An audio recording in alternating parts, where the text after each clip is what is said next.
Today on the Freddie O Show, Jesse Harless, the king of cold showers. He wants to help you smash your comfort zone. Episode 5 is about to take off in 3, 2, 1. Let's go. Thank you for listening to the Freddie O Show, a podcast devoted to you, the listener, your purpose, your mindset, and your marketing efforts, designed to help you go to that next level. Now here's your host, Freddie O. Yes, welcome to episode number 5 of the Freddie O Show. Thank you so much for taking the time out of your day to join me, Freddie Owen. It's always a pleasure to have you aboard. And a friendly reminder, you can access all podcast show notes from today's episode at winwithfred.com. Also, the Freddie O Show is available on these other fine apps: Apple Podcasts, Spotify, Google Podcasts, Stitcher, iHeartRadio, Podcast Addict, Podchaser, Deezer, Overcast, Pocket Cast, Castro, and Castbox. I truly appreciate your support. It means the world to me. Now, today's guest, he was actually mentioned in episode number 2 by Russell Beebe, and I was intrigued. So I looked him up, sent him a message, and boom, he is now here with us today. So without further ado, drum roll, please. Jesse Harless, the king of cold showers. Thank you so much for being on the Freddie O Show today. Thank you, Fred. I'm excited to be here. We are excited that you are here. So to get things rolling, first off, tell us about Jesse Harless. Well, I am someone who is an entrepreneur I consider myself an entrepreneur in recovering from drug and alcohol addiction. And I am just really excited to be on the show today, just to share with what's going on and how I pivoted during this time, because my business is an in-person business for the most part. It's being in person, it's being live, it's running events, it's facilitating. And obviously I've had to pivot quite a bit and bring everything online, but everything actually worked very well online. So it's been quite a journey, and I'm excited to share that with you and wherever else we go today. Actually, that's a great starting point. So talking about the pandemic, obviously, and the way you have to stay at home, a lot of things have been canceled. How have you pivoted? I mean, for the first thing I did, well, to kind of back it up, I had done, it's going to sound a little wild, but I did a 40-day juice fast to start the year. I wanted to start the year with a bang. And I said, what's going to really get me out of my comfort zone? And I'm like, nothing could get me out of my comfort zone more than a 40-day juice fast. So I drank just juice for 40 days. And so that's how the year started. And then from there, this year was projected to be my best year I was going to have as a business, and just ever, whether I was a business or worked for someone else. And of course, COVID hit, but right before that, I had gone to Costa Rica right after the juice fast, and I'm in this most beautiful country. It was a very healing experience. And I get back and I have an event 2 days later in California. And as soon as I'm about to fly out, COVID hits, like full blown hits in California. I get on the plane, it's like 10% full on a 747. It was really freaky. And I got there, we did the event. We had to be 6 feet apart, couldn't touch each other. If you sneezed, you had to leave the room. It was just really scary. So I got back to New Hampshire, and I remember getting back on that Monday, and I just got the worst depression that I've had since when I was probably right after actively using drugs and alcohol. It was so surprising after a decade or more of not having it. I got hit with a really hard depression, and I think it was a combination of the reality of the situation, that all the money that had been allocated to the live events was now going to go away. And who knows what was going to happen with the world. And all these things started happening. And, I'm a coach, I serve clients, and, just what was going to happen with everything. And what I did is I pivoted, I meditated, I did a long meditation, and I got kind of back to my truth. And what ended up happening is, the greatest thing started to happen is the events. I started to tell them that I could bring this all online, that I had the training, I had the skill set, I had the ability to bring all of this online. And it took them about 8 weeks, some of these opportunities, but now all of the events are now happening online. And it's really, really powerful because now, if anything, I have almost two businesses, right? One I can do online and one in person. That's fantastic. I love online, and that's awesome you're doing that because you can reach so many more people, I think. But live events are awesome as well. As a matter of fact, a live event, there's no comparison between live and online. If I were to do something, I'd go live.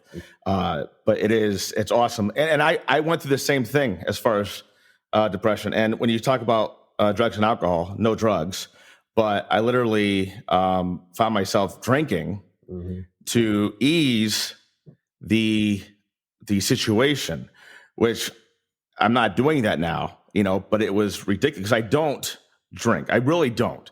If I do, I have, ever so often, but I was finding myself like, okay, I'm frustrated. I'll have a drink tonight. And it was just a simple, drink, but it was happening every night. And then finally I realized I was having chest pains, stomach pains. And I'm like, I'm letting this control me. And I was like, that's it. I'm done.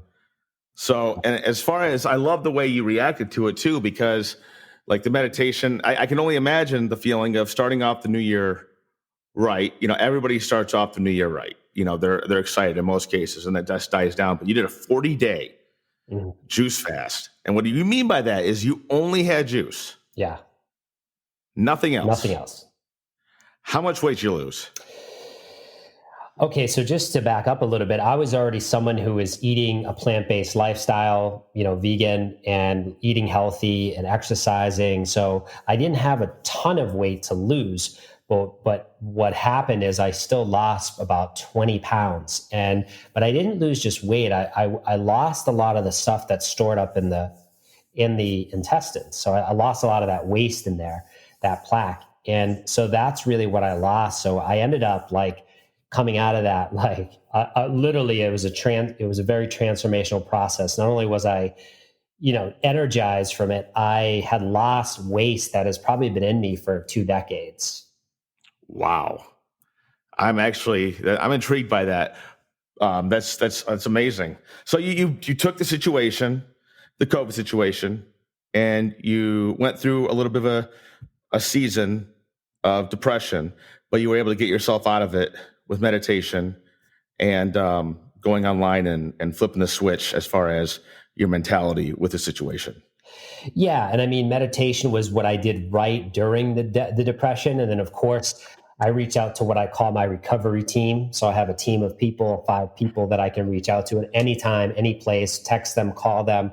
And, I reach out to one of those persons and I talk to them. And of course, they could relate. So, there was multiple small tasks I did to help. But the first thing I did immediately was a meditation. So that was big. And of course there's other tools that I use, cold showers is a big one. Cold showers is something, it's like an alkalizing, energy boosting activity that I've been doing for 5 years. And so I still take them as well, to help to boost my mood. And we're going to definitely talk about cold showers. We're going to definitely talk about that. But before we do that, I want to bring up comfort zones. When you talked about comfort zones, everyone has a comfort zone where they keep themselves away from pressure, anxiety, pain, the pain of life. Yep. The problem with that is if you stay in the comfort zone, you stay away from growth, opportunity, and success. That's right. Of course, comfort is obviously the biggest reason why they stay in that zone. Are there any other reasons that come to mind? Yeah. I mean, a comfort zone is, it's like even the most successful entrepreneurs and people in the world have comfort zones, right? They get to a certain level of success and they start to ride that roller coaster. But then what happens? Their health fails, marriage fails, things start happening. So even though they have all the success financially and, it can backfire on a comfort zone. Now, it depends where you're at, but I just want to say that every person has a comfort zone, even the people you look up to. So for someone like me, a comfort zone would be, okay, wow, 2020 is going to be the year of clarity. It's going to be the best year of my life. Oh my God, I'm on track to do all this amazing stuff. And so my comfort zone was that I didn't expect something like my comfort zone was just expecting everything would be a smooth ride with just what I was doing and had no pivot plan. And so that was my comfort zone. I was just riding out this idea that I could facilitate in person, write my book slowly, all that stuff. And then bam, the world goes on fire and all these things start happening. And it's like, whoa. And that woke me up from a comfort zone. So comfort zones can happen all the time in our lives, but a lot of people are, would say, hey, this person's asleep. What does that mean? Well, it could just mean that they're in a comfort zone and something, cold showers come to me right away. That's a way to physically wake yourself up out of the comfort zone. But how do you not go back to the comfort zone that you're in? So a comfort zone could be something small, or it could be something major that you've been in a comfort zone for 20 years doing the same job and you haven't progressed and your weight's increase and all these things are happening. That's another example. So it could be a short-term or a long-term comfort zone. And as an entrepreneur, I believe that staying in the comfort zone really isn't an option, because I think that's one of the biggest reasons why so many entrepreneurs fail. Yep. Is because they stay in their comfort zone.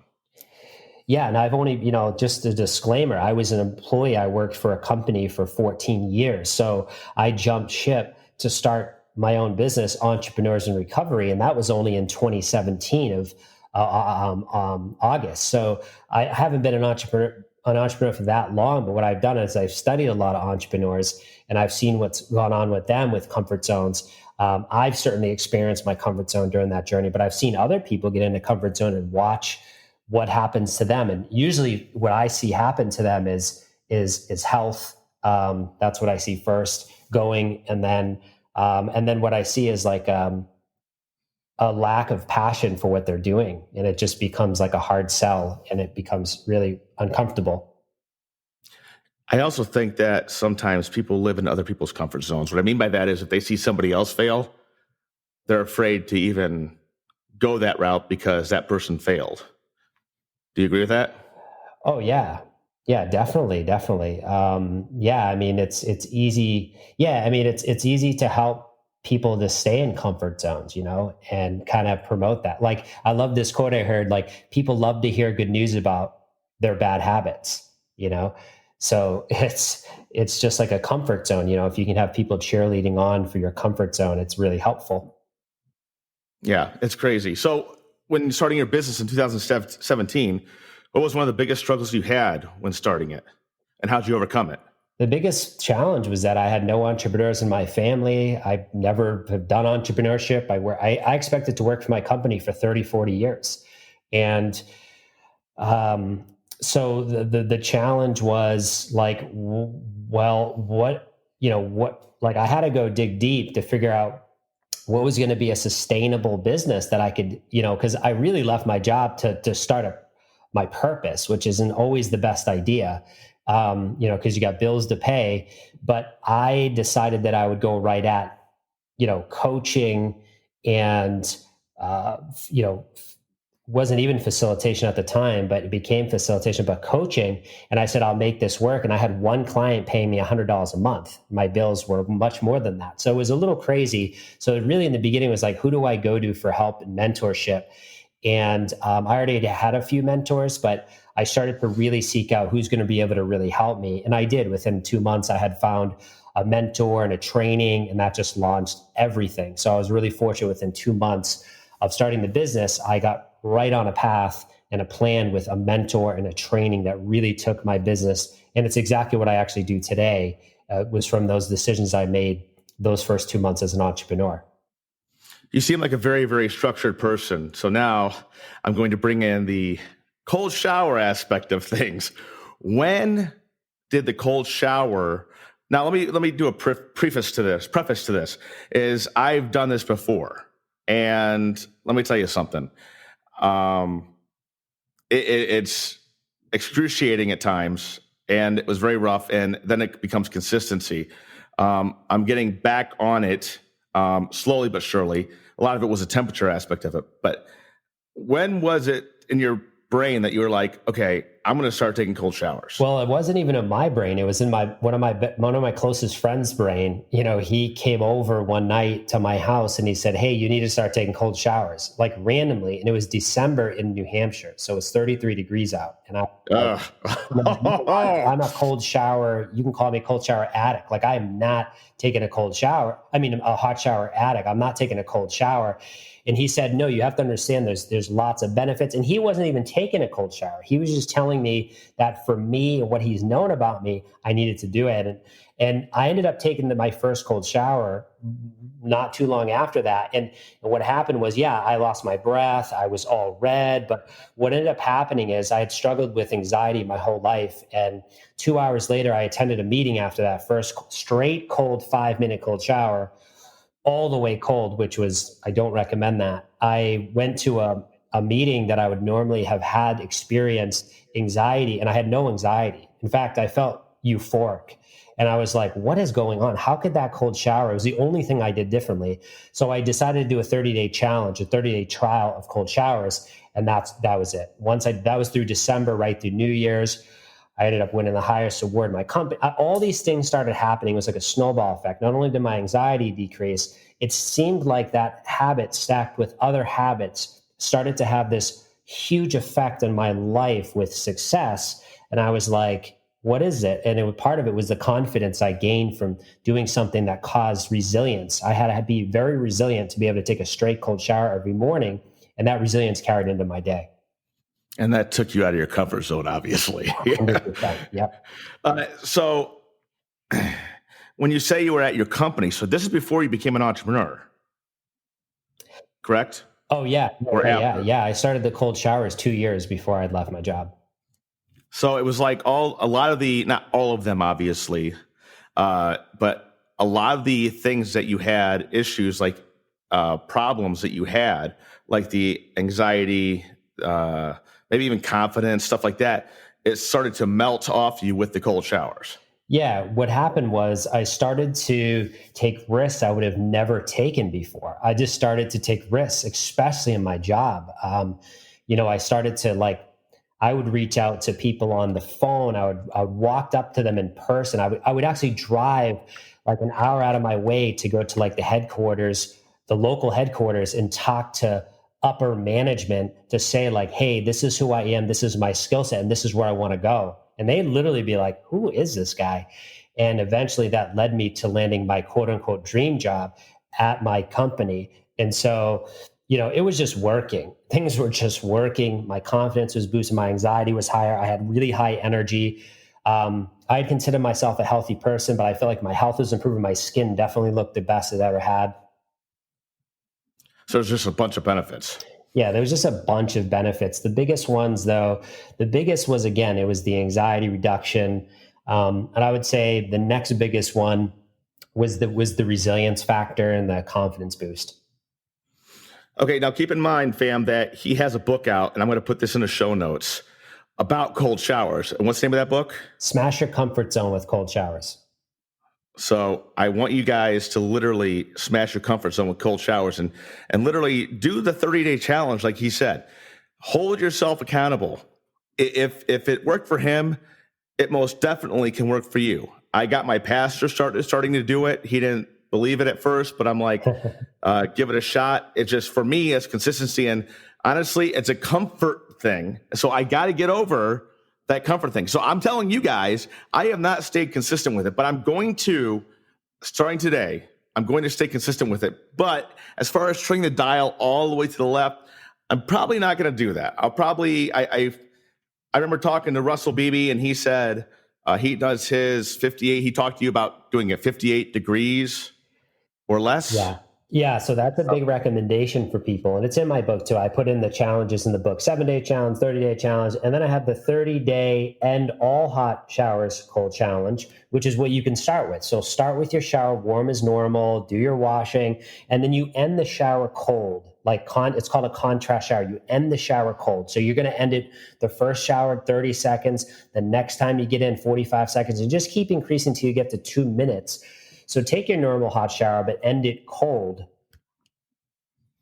And you'll get all this information's in the book. The book is super short. I mean, it is super short book. You can read the book. You can listen to the book on Audible in 1 hour and 6 minutes, and you can read the book in probably 45 minutes if you're a fast reader.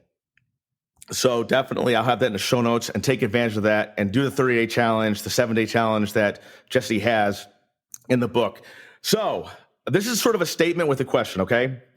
So you talk about addiction recovery, and I want to make something very clear. And yes, it's my opinion, but I believe that addiction spreads far wider than the main culprits: drug, alcohol, cigarettes, pornography, etc. As a matter of fact, I think each and every one of us has an addiction, even if it's a small one, and a lot of us don't even realize it. And to that point, those addictions, even the small ones, can be holding us back from growth. And I think that one of the biggest roadblocks is for someone to actually accept that they have an addiction issue. Am I on the right track by making the above statement? I agree with you 100%. Yep. I agree with you 100%. I believe every person is addicted to something. And you might say to yourself, well, no, I'm not. Well, think about some of the things that have happened to you in your life, maybe a trauma that happened in early childhood or something that happened later on. There's an example of your thinking being an addiction. You might have never heard it put like that, but even the way you think, your day-to-day thinking can become an addiction because certain limited beliefs are keeping you stuck and you're addicted to the feeling that they produce, the chemicals that those feelings produce. And Joe Dispenza talks about this in his book, Breaking the Habit of Being Yourself. So it's a great book to learn more, but he talks about addiction as being addicted to the chemicals that your brain releases when you have certain self-limiting behaviors. So I truly believe that every person is in recovery from an addiction. So obviously cold showers are one of the methods you use to help with addiction. Yeah, it's one of the ones I found at about, the 10-year mark of my recovery. 9 or 10 Awesome. Mark, yeah. So let's expand on addiction recovery. I know you have different type of methods and programs, workshops that you have that can be helpful to people. Can you tell us a little bit about those?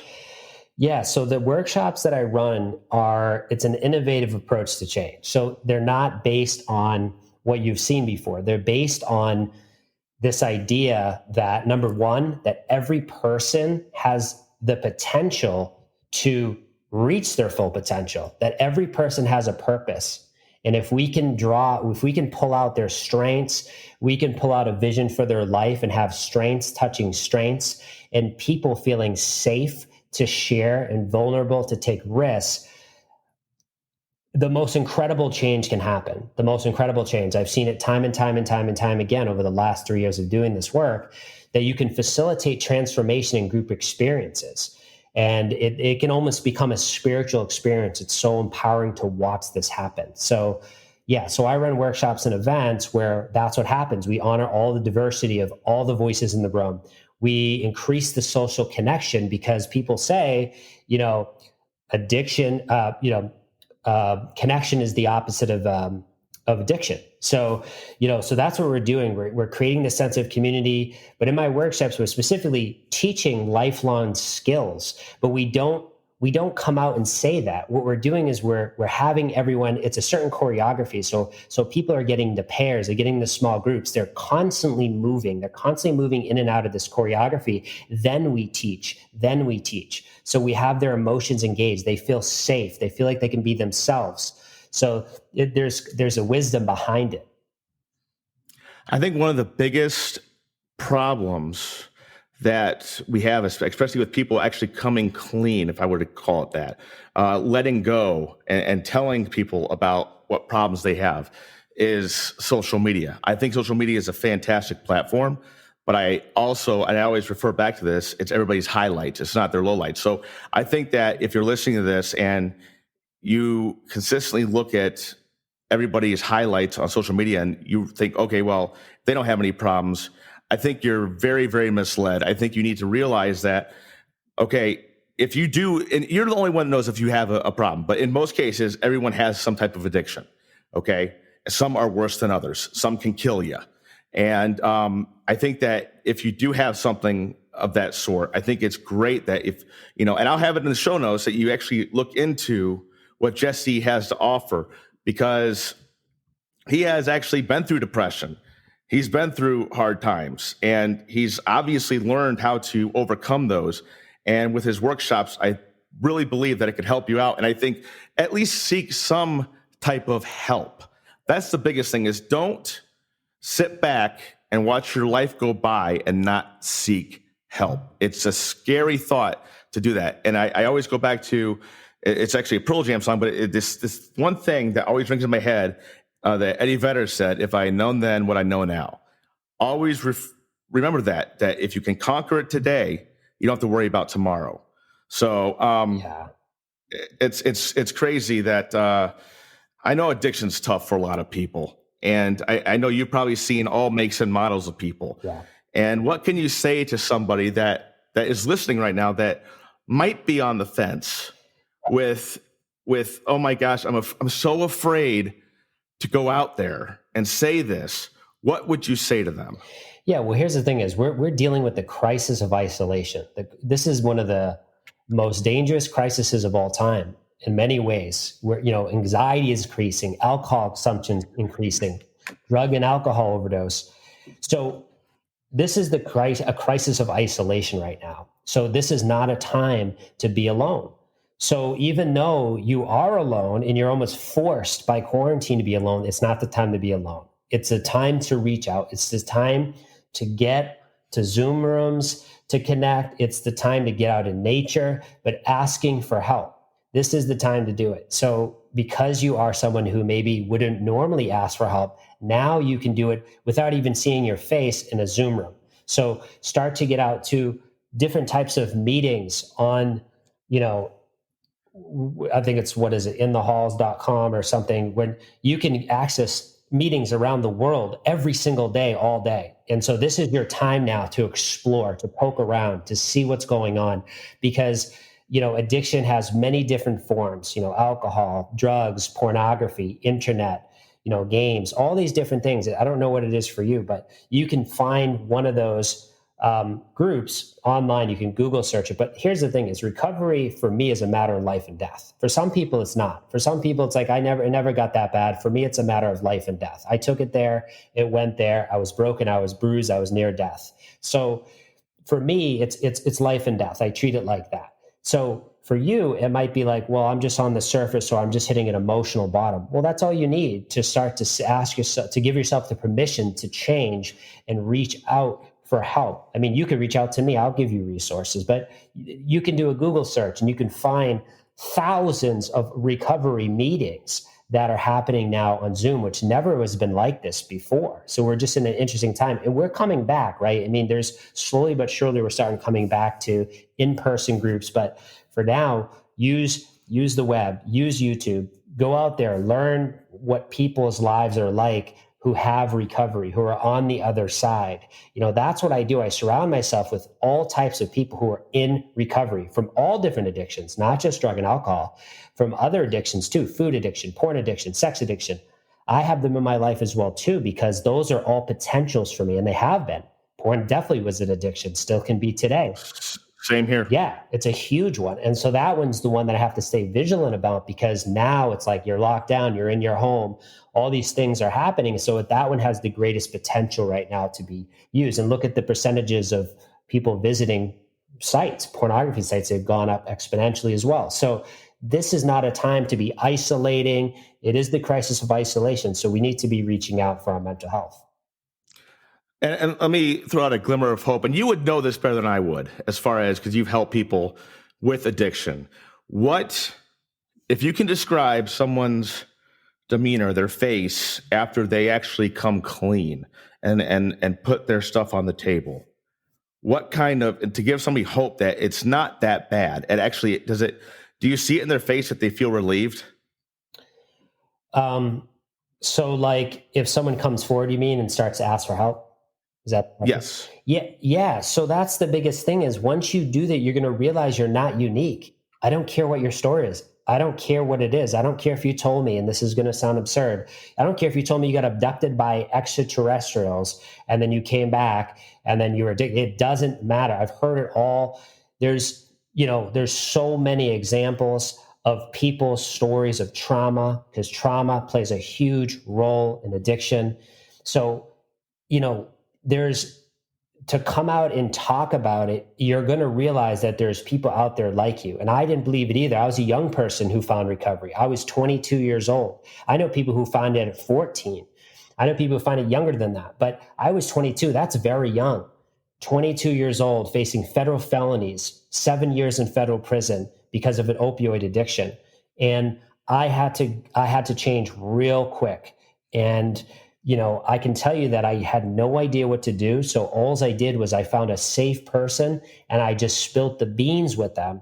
And then eventually I would find more people to share all the crap that has been stored up that I couldn't share, the trauma, the emotions, the feelings.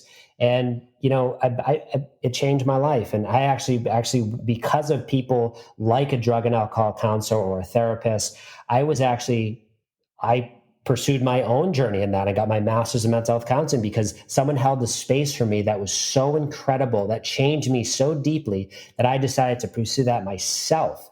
And so it's, there's always help. I didn't have to pay for that because of my felony charges. The court actually paid for that for 3 years. I had that drug and alcohol counselor and I didn't pay a dime. So there was a blessing in disguise, and there always is. No matter how dark something is, there's always light, always on the other side of it. Awesome, man. I love that. So definitely, I'm going to put all the information about everything he has to offer, Jesse has to offer, in the show notes. So please make sure to take a look at them and realize that you're not alone in the situation. And if you're an entrepreneur, you need to literally address any kind of things that are holding you back and keeping you in your comfort zone, because it's very important that you conquer those. So you're in the process of writing a new book. Can you give us a sneak peek of what it's going to be about? Yeah, this process is like a 10-year process, but I didn't start writing it 10 years ago, but it was in my consciousness 10 years ago to write a book about my recovery story, about writing what happened. And the book about the last 2 years has been there, and I started adding little things to it, and I kept putting it aside. And, what I realized with this whole COVID-19 and everything that's happening is like, who am I not to get this book into the world? It's selfish not to write my book. And that's a message for everyone. If you have a story of trauma or something you've overcome, addiction or something big or something you've done, or you're an artist, that needs to be shared with the world. It's selfish not to bring it out. So this book, I don't have a working title yet, but the reality is the book is getting finished this year. This book is it's my story. It's a hybrid nonfiction book, meaning that the book is my story for half of it or a third of it. And then the rest of the book is a formula. It's a formula that I use that helped me to go from survival to thriving in recovery. And so that formula I still use today. I use it, and I've learned. I've stood on the shoulders of giants. So a lot of the formula didn't even come from me. It's learning from others, applying it, doing experiments, seeing how it works. And yeah, so that my new book is really a combination of my story, and it's also a formula that I created called Fears. What a choice I could have chosen for a word, but Fears. Focus, elevate, appreciate, resilience, self-care. And that's kind of the formula that I use. It's not it is the formula that I use even today to help me to be abundant in recovery, to live a life of abundance. That's awesome, man. And here's the thing. I don't know if you have a page to get notified when it comes out, but here's what I'll do is make sure you hit me up, and I'll put it in the show notes no matter what. And I will make sure that I address it in future podcasts when it does come out, because I think it's going to help a heck of a lot of people. So I really appreciate you, and I'm looking forward to reading it myself. Yeah, so also, I think in the show notes, I'm going to have how you can get a hold of him, and his Instagram, his all his social media aspects. And really dive into his stuff that he has to offer. Get the book about the showers. Try your first cold shower. It's gonna be very uncomfortable. Take it from me. It's not a cakewalk, but it's going to help you in the long run. So definitely do that. So now it's time for the super hyper fast Q&A round. I got to think of a better name, but I'm going to call it that today. So I'm going to give you some questions. They're off the wall, but let's see what your answers are for them. Okay. You ready? Got it. Yeah. Okay. What's invisible, but you wish people could see? The energy around their body. That's very cool because it's there. Obviously, it's there. I'm going to actually bring up something. Have you ever heard of earthing? I do it almost every day. Really? How long? I try to do 30 minutes a day. Okay, if you can explain to the audience. I know what it is, but I'll let you explain it because I just know that it's walking outside barefoot. But if you can explain the benefits, that'd be pretty cool. Yeah. So when I released my cold shower book, when it came out in 2018, I actually have a video of me taking my shoes off and walking through the snow to go get the first copy of the book that came into my mailbox. So I walked in the snow, which I don't recommend that. That's a version of earthing that's extreme. But what I do today, I actually definitely no socks, no shoes. And I just walk outside. I live in a condo unit. I walk outside and I walk to the grassy patch. And I just will lay down in the grass. I literally just lay down, and hopefully it's sunny. It's not always, but when it's sunny, I'll just lay there in the grass and I'll just lay on Mother Earth and just walk barefoot around and lay on Mother Earth. And I try to do 30 minutes a day right now. And it's very healing. If you don't knock it till you try it. And there's like so many benefits of it. I've read it. Oh my God. I was doing it, and it helps. I think it helps with anxiety and because the earth is a healing. Earth it helps healing. Yeah. So even I heard like inflammation it reduces. Like it's really amazing, the benefits. Wow. Okay. So that was a little bit of a longer question, but I had to dive into that because I had a gut feeling you did that. Okay. So if animals could talk, which one would be the rudest? Which one would be the rudest? I'd probably say a squirrel. You know what? They are jerks. They can be jerks sometimes. They can be. We have a bird feeder, and this one squirrel just loves to stretch out and eat all the food. So the squirrel. Good answer. Good answer. Okay. What set of items could you buy that would make the cashier the most uncomfortable? Most. I can tell you mine from past experience, which is stupid, but it's. Is it a supermarket or where are we? What's any kind of place? Because I'll just dive in there. When I first got married, I had my wife first asked me to go get her some tampons. I think I was more embarrassed, obviously, or something like that. But okay, I got to take that back. I was embarrassed. I don't know why. Now I just don't care. I throw them on the, I was young and, married 22 years. But I remember the first time she told me that, I was like, what aren't you supposed to do that? And she's like, no, go get me some tampons. I was like, oh no. But do you have any ideas? Oh man. In a store, that's a tricky one. For me, for a while, it would have been just like maybe condoms or, throwing that on there because it's like I've been single for a while off and on. And so like to buy them is like something in my mind's like, they know you're not using those, there'd be like, so it would be embarrassing for myself. Actually, the cashier would probably be having a great time. Oh yeah. They're thinking something.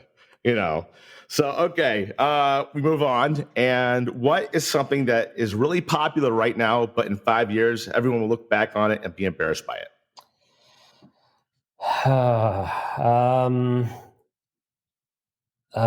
Man, that's a good one. Let's see. Right now, something right now.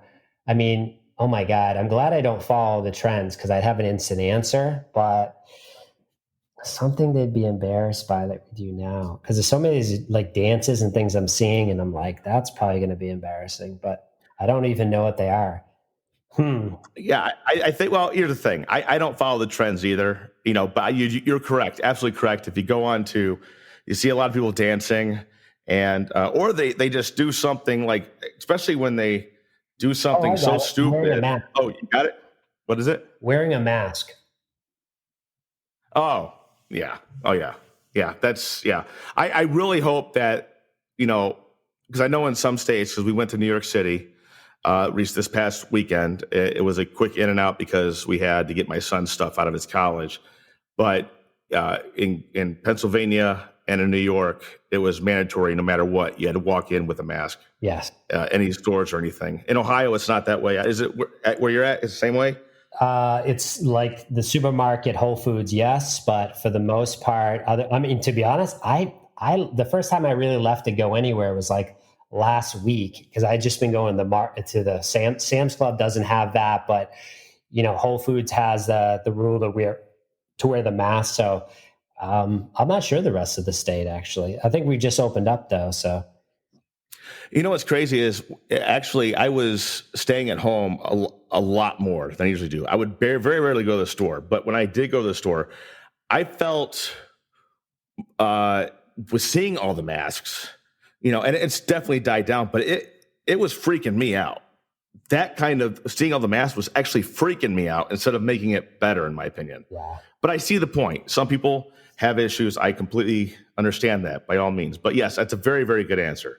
Plus, my thing is doing stupid things on video and not really thinking before you do them. And then once you get it online, it's not going to be taken off in most cases unless you're, so you got to be careful with that. Do you watch Seinfeld? I don't. And nope. I know my friends, their favorite shows. No, I've never. Okay, good. That wasn't a question. I just wanted to ask you if you what it wasn't. I usually ask you what's your favorite Seinfeld episode, but it's my favorite TV show of all time. Right. When I do watch TV, and but definitely if you can get a chance, just watch one episode. I think you'll fall in love with it. So, final thing: is there anything? What would you leave with the Freddie O Show fam? One last thing that you believe, like statement or that you live by. That could help them tremendously in life, what would it be? Yeah, I mean, really, I'll just go off the top of whatever's coming to my intuition. All is, how I look at it is all is well if you allow it to be, release and let go what you're trying to control, and continue to practice small habits with frequency and consistency. This will lead to a lot of peace, a lot of success, and get you right through this quarantine period. To be honest, right through this decade. Jesse, you have been a wealth of knowledge. Guys, make sure you look at the show notes. I want to thank you so much for being on the Freddie O Show. You have been a tremendous guest, and it's been an honor to have you on. Thank you so much, Freddie. Appreciate it. Awesome episode today, fam. I had a blast having Jesse on today. He delivered some great value. And thank you to you as well for tuning in today's episode of the Freddie O Show. You guys are rock stars. Also, I want to make sure that you head over to winwithfred.com to check out the show notes, grab all that Jesse has to offer today, plus all of his contact info. He is a great, great guy, and you can learn some really cool information from him.